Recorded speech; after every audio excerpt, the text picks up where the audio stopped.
Abuja, and can you tell us your name, please? My name is Maureen at Kabrik. Yeah. I'm an entrepreneur, a member of Bring Back Our Girls Group.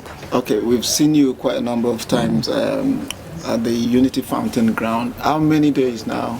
311 days that the Chibok girls have been abducted, less 15 days. That's how long we have been sitting.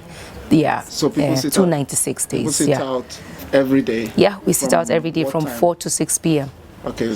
I've spoken to quite a number of your members, and you've got challenges, people coming in to disrupt. Tell us one or two incidents that you've witnessed. The one I can vividly remember was the one that we got attacked when the government, as alleged then by Mr. Doyin Okupe, as we learned, sponsored a group that came to disrupt our sitting at the Unity Fountain, and those were in the early days.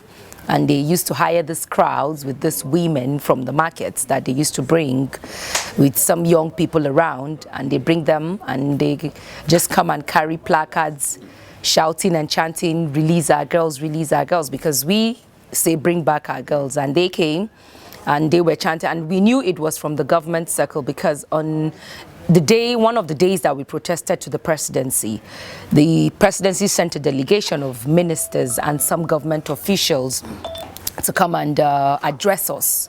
And the Minister of State of FCT read out the president's address, and in it, the president did say that we should channel our campaign to Shekau and ask Shekau to release our girls instead of asking them to bring back our girls. And that was where we knew that the people who came to the Unity Fountain chanting release our girls definitely must have come from the government circle.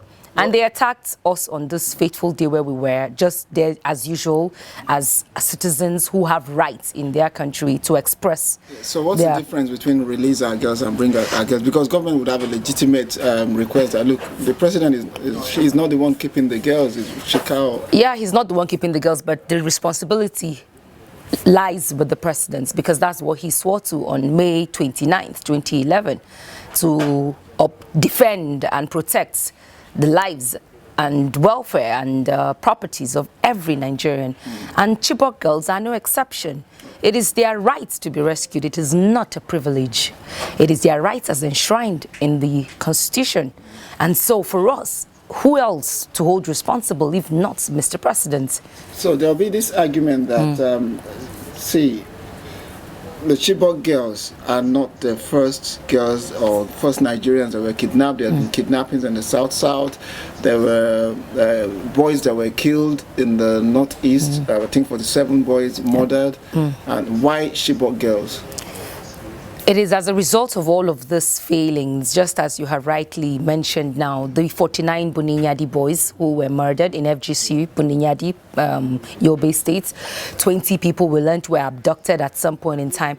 But before then, let's not forget, the killings in the Northeast started as far back as 2009. Men in uniform were being attacked by Boko Haram after the killing of Mohammed Yusuf. Before you knew it, Boko Haram now started targeting certain people who were preaching against what they were doing. And before you knew it, they started burning markets, churches, mosques, you know. So a lot of people had died even before Chibok girls were taken. But there has been an overwhelming silence from the government and from the citizens. And an active Nigerian amongst us, Mrs. Hadiza Bala Usman, felt that when Chibok issue happened, we didn't even hear from the Nigerian state. The government was silent.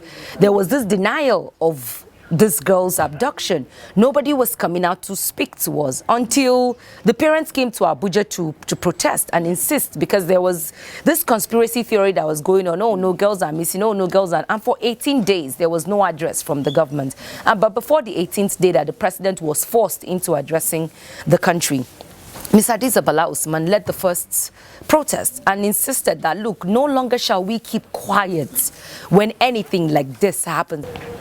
What can Nigerians in diaspora, there are quite a number of Nigerians outside are concerned about the situation, especially insecurity in Northeast Nigeria and generally in the country. What can they do to help?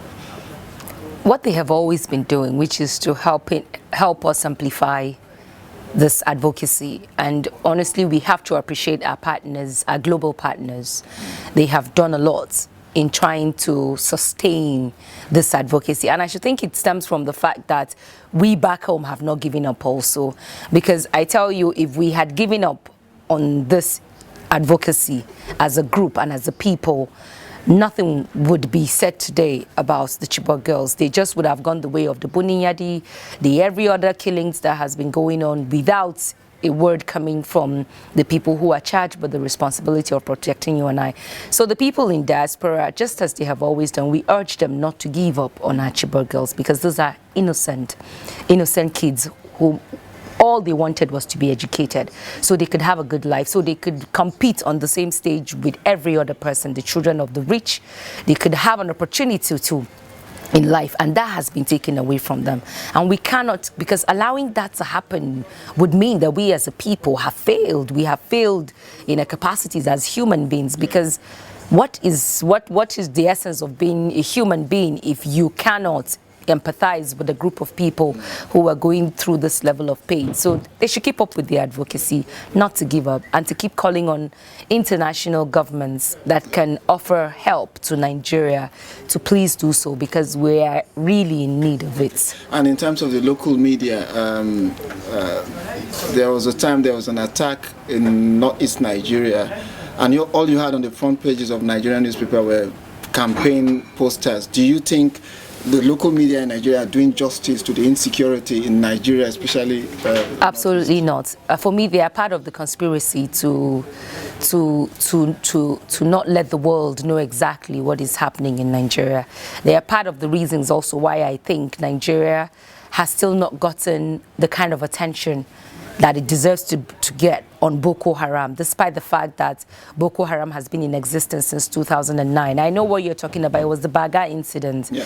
When Baga happened, you would have expected that the Nigerian media would have picked up on Baga's case and make it their headline stories. But unfortunately, no. It was about politicians. It was all about politicking. So, and I wondered, should we all be killed at the end of the day? Who will the politicians have to rule over at the end of the day? Because they don't provide leadership, they just want to rule. So who will they rule over at the end of the day? And it was so unfortunate to see that particular next day and the weeks that followed, it was all the foreign media that kept talking about Baga, Baga, Baga, even from the government quarters. There was no official statement. The only official statement that came out from the government came from General Chris Olukolade's Twitter handle, where he said, oh, it's not 2,000 people that were killed, it's 150. And the question to ask is, even if it was just a life that was killed, it is a human being that was killed in the process. So why reduce the misfortunes of people and make it seem that, oh, the lesser the number, then the better it is for us to appreciate? No, so it's wrong. As a Nigerian, are you worried about your country? I am. I'm extremely worried. I remember when we went to meet with Professor Wole Soyinka on one of our visits to elder statesmen to let them know that this is the time for them to speak up, because we can see that Nigeria is at the brink. And when I was asked to speak to address the group on our visit to Professor Wole Soyinka, I told him if there's anything I'm afraid of, is seeing that Nigeria of my dream that I grew up in and the dreams I have for it thrown out through the windows. That I have never been so afraid of my country like I am now, and it gives me a cause for concern, a cause to worry. And it will take someone with no soul not to be worried about what is happening in Nigeria today, because all is not well with Nigeria. That is the honest truth. And lastly, do you feel perturbed by the allegations that bring back our girls is mainly the voice of the opposition? I mean, it's the voice of APC and the hands of other people who don't like the Jonathan administration. You see, I laugh whenever people say this. I, for one, I am seriously not bothered as to the coloration that people choose to see the group. I have always advocated, I have been one voice that has all, because if there's anyone that has even resisted the coming in of politicians so much into the group, is the convener of this group, Hadiza Bala Osman. There are times that even people come with their uniforms of political parties, and you see her going to them to tell them, oh no, please leave, this is not, and I tell her no. You see, something brings them here. their humanity, shared humanity brings them here. So you cannot, because they are in uniforms, then you say, oh no, because we don't want to be painted as this party. Or if the present party in power, the ruling party feels that we're opposition, they are free to start their own campaign. Because after all, what brought us out is our shared humanity. Are they free? Are they free to join your? We have, let me tell you, the people of Chibok, funny enough, are all PDP card-carrying members, because they will tell you 99% of the votes that the present administration got from Borno State came from the people of Chibok. I'm told it's about 75% Christian. Yes, no, it's almost even about maybe 80% or 90% Christians, and they are part of us. So many of them have their children taken, and these are people who voted for this administration. So it is a common cause that joined us together. So for me, and I ask, should humanity now be shared? Because amongst APC and PDP, then the PDP should be ashamed of themselves if they have no form of humanity in them for a cause to unite us, and they choose to see it within the lens of this same political divide. Then there's a huge shame on them. And then a plus to the APC, if the APC sees our cause as a cause that borders on humanity and they choose to identify with it, so be it. That's how I see it. I don't see it as anything. I clearly tell people I'm very political, and nobody can change, because I have a right to be political. Nobody can take that right away from me. And so if I decide to be a member of APC today or PDP today, I will still be a member of Bring Back Our Girls. I know I did say I was going to ask the last question, but I must ask this.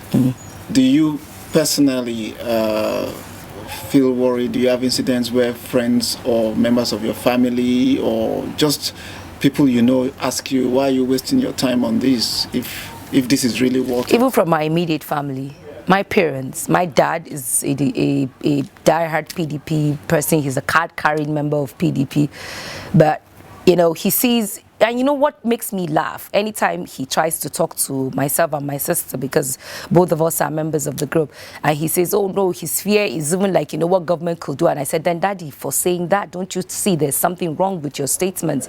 If you're afraid that the government could come after us, that's the government that's your party, is your party that is in power. So you know the harm that your party could do for people who are pursuing it just because, then don't you see that there's something wrong with the collaboration of the people then in your party?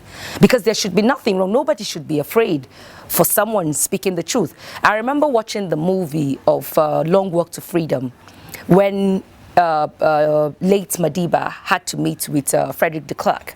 And there was a particular statement he made that I really took interest in. And he says to him, why are you so afraid of us? That's late Madiba asking Frederick de Klerk, why are you so afraid of us? And Frederick de Klerk will not give him an answer. And he said, you know why you're afraid of us? You come with us with all the guns. We come with you with nothing, with just our bare hands. But there's something you fear the most from us, and that is the truth. Because we come bearing the truth, and you can't stand the truth. And that's what I see. That's why people who call you to tell you, please stay away, this is because they know that the people in power get angry when they hear the truth.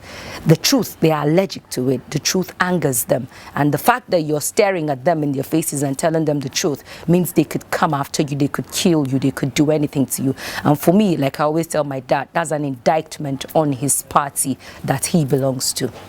Thanks so much for letting Politics with KO come into your life and your contribution to the Bring Back Our Girls campaign. Thank you so much for having me too on your program. I hope we're not going to have to talk about this next year. Hopefully the girls will be out. Amen, amen, amen. Thank you, thank Thanks, you. Maureen. Thank you, you're welcome. Yes.